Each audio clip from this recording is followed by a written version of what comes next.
Halo, nama saya Handiani. Di sini saya akan mendemokan project yang sudah saya buat.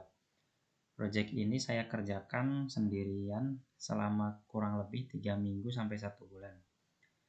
Project ini saya beri nama MERS, di mana project ini adalah project toko grosir yang melakukan penjualan secara offline dan online di marketplace. Project ini saya buat dengan bahasa JavaScript, CSS, dan handlebars. Kemudian project ini juga saya buat dengan Next.js bersama Redux untuk menyimpan data user dan data guard. Kemudian untuk CSS frameworknya saya menggunakan InDesign dan Bootstrap. Dan untuk database-nya saya menggunakan MySQL. Untuk main fiturnya seperti biasa, login, keep login, logout, verifikasi email. Kemudian kalau lupa password bisa reset password. Kemudian bisa update profile, misalnya ganti foto atau misalkan ganti nama seperti itu. Kemudian juga bisa ganti password. Di sini saya membagi user menjadi 2 role ya, super admin dan admin biasa. Untuk super admin bisa menambahkan admin, bisa mendeaktif admin, dan mengaktifkan kembali akun admin tersebut ya. Kemudian bisa menambahkan dan menghapus produk. Sementara untuk admin biasa hanya bisa mengupdate produk, menambahkan dan menghapus produk di cart, kemudian bisa check out dan manage order. Oke, kita langsung demoin aja. Di sini halaman login, kita langsung login aja.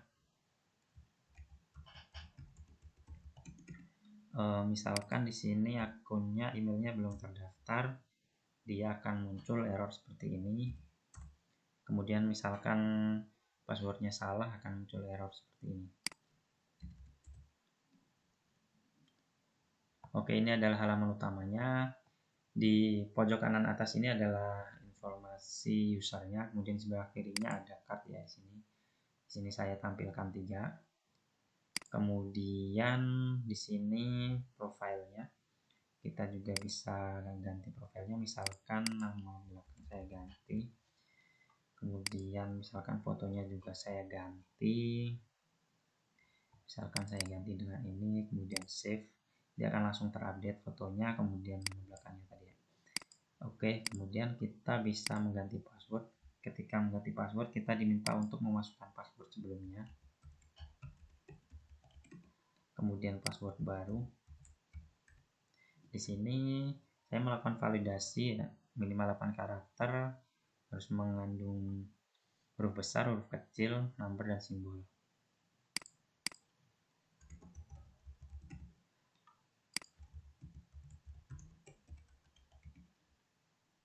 Misalkan passwordnya salah, dia akan muncul error seperti ini. Kalau benar, dia langsung update passwordnya. Oke, ini adalah halaman dashboard. Di sini saya tampilkan data penjualan bulan ini. Kemudian di bawahnya ada penjualan bulan lalu. Kemudian saya compare di sini apakah naik atau turun seperti itu. Kemudian di bawahnya saya tampilkan di chart data penjualan 30 hari terakhir. Kemudian di sebelah kanannya saya tampilkan profit ya. Di sini kurang lebih sama. Saya tampilkan profit bulan ini, kemudian di bawahnya ada bulan lalu. Kemudian saya compare di sini.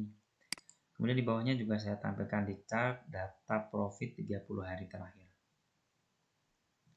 Berikutnya di bawah saya tampilkan 5 orderan terakhir ya di sini. Kemudian di sebelah kanannya saya tampilkan 5 produk yang paling laku seperti yang kita lihat di sini ya.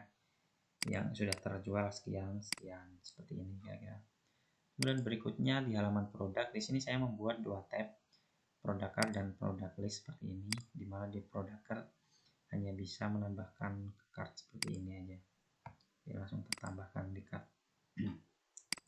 Kemudian di product list kita bisa melihat detailnya seperti ini. Kemudian bisa kita sort berdasarkan nama seperti ini, kemudian bisa dari berdasarkan kategori, kemudian price, kemudian stock juga bisa. Kemudian di sini ada opsi, kita bisa melihat detail seperti tadi. Kemudian kita bisa menambahkan ke cart ya, misalnya ini saya tambahkan ke cart, tambahkan ke cart seperti ini ya, dia langsung tertambahkan. Kemudian kita bisa update, misalkan kita update harganya Di Pepsodent ini saya ganti 8700 misalkan. Kita update. Di sini langsung terganti ya 8700. Kemudian kita juga bisa menambahkan stok. Misalkan di sini stoknya 150, kita tambahkan 50 lagi misalkan. Kita langsung add. Di sini ada konfirmasi ya. Kita langsung add aja. Di sini langsung jadi 200 ya. Kemudian selain itu kita juga bisa delete. Di sini yang bisa delete hanya support admin ya.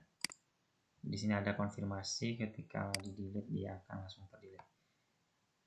Kemudian di sini kita menerapkan soft delete ya. Jadi sebenarnya masih ada di database. Kemudian di sini ada fitur pencarian. Misalkan kita cari seperti ini. Kemudian di sini berlaku untuk 2 tab ya sekaligus ya. Kira-kira seperti ini. Kemudian kita bisa menambahkan produk juga. Misalkan saya tambahkan lagi yang tadi sudah dihapus. Kita tuliskan namanya di sini, kemudian harganya. Misalkan terus di sini harga sebenarnya. Kemudian kita tuliskan stok. Kemudian kita pilih unit. Kita masukkan per package-nya berapa piece. Di sini stok package-nya otomatis 5 ya. Di sini stoknya 50 maksud saya. Kemudian per package-nya 5, jadi stok package-nya 5 package ya. Kemudian kita pilih kategori, kemudian di sini deskripsi. Kemudian kita bisa langsung menambahkan. Oke, di sini langsung tertambahkan ya. Di sini sesuai yang kita masukkan tadi. Kira-kira seperti itu. Kemudian berikutnya di halaman cart kita misalkan tambahkan lagi ya. Oke, di sini ditampilkan produk yang sudah dimasukkan ke cart ya. Di sini ditampilkan informasi harganya, kemudian quantity berapa, kemudian total per produknya berapa. Di sini quantity kita bisa tambahkan atau kurangi. Atau misalkan bisa tambahkan manual. Di sini langsung terupdate ya totalnya. Kemudian kita bisa hapus juga. Di sini ada konfirmasinya, ketika di delete dia langsung terdelete ya. Kemudian di sini kita bisa langsung check out, tapi ketika belum memilih marketnya dia langsung error ya. Ketika sudah memilih dia langsung ada konfirmasi. Ketika langsung place order dia langsung tertambahkan ya. Oke, kalau berhasil dia langsung dihapus ya di kartnya, dia langsung masuk di order sini. Ini yang barusan masuk 2 kali ya, tadi saya kliknya 2 kali. Di sini ditampilkan semua order ya, kita bisa sorting berdasarkan kolomnya. Semua kolom bisa untuk sorting ya.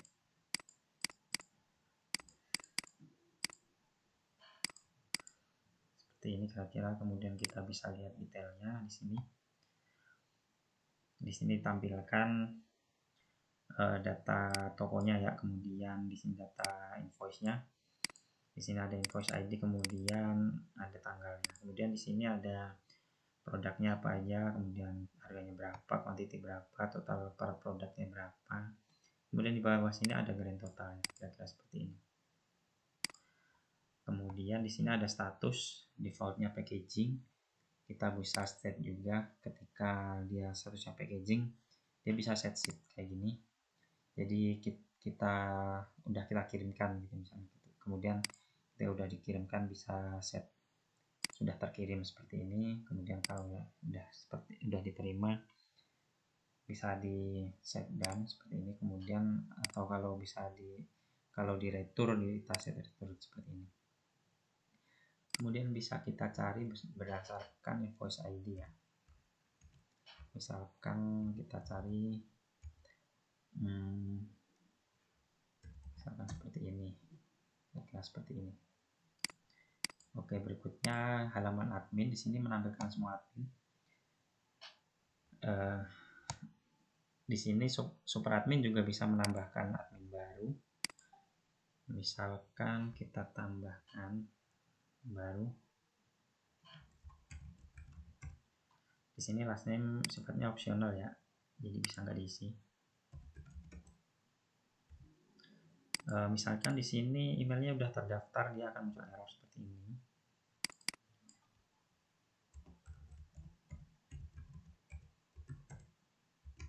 Kemudian kalau belum terdaftar, dia akan berhasil ya ditambahkan. Kemudian link verifikasi udah dikirim ke email ya. Kemudian di sini langsung ditampilkan ya yang udah ditambahkan tapi statusnya unverified. Kemudian kita cek emailnya ya. Oke, di sini sudah menerima email ya. Kita buka ini yang barusan. Di sini passwordnya langsung dikirim ke email ya. Jadi ini regenerate passwordnya. Jadi super adminnya nggak tahu password ini. Yang tahu password ini ya cuman email ini aja, yang punya email ini. Kemudian kan ini belum terverifikasi ya. Misalkan kita login.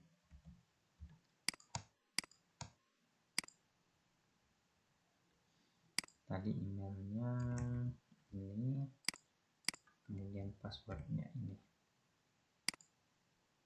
Kita login, dia akan muncul bahwasanya akunnya belum terverifikasi seperti itu. Kemudian kita bisa langsung verifikasi dari klik link berikut ini.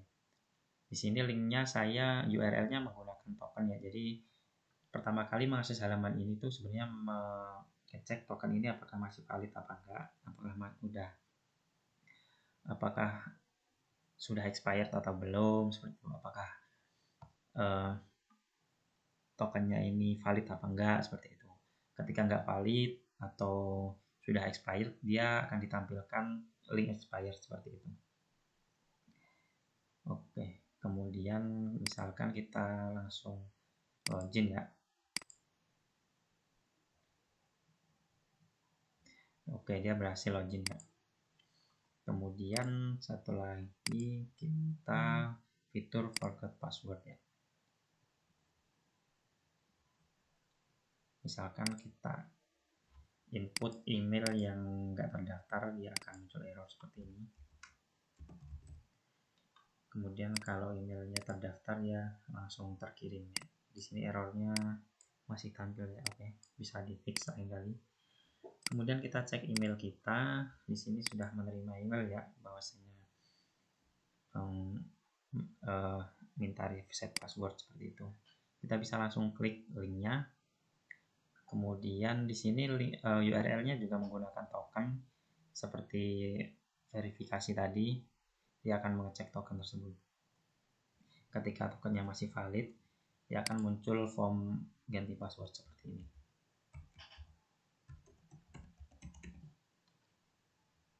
Di sini juga saya masukkan validasi ya, seperti yang sudah terlihat tadi. Kemudian mengulangi password barunya lagi.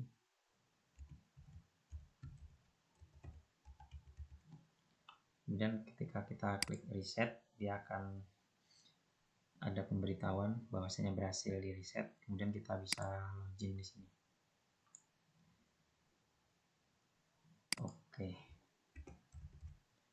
Misalkan kita login dengan password yang lama, dia nggak akan mau, otomatis passwordnya salah kan ya. Kemudian kita coba dengan yang baru,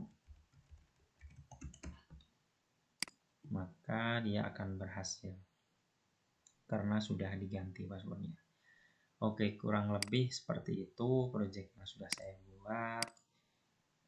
Sekian dan terima kasih.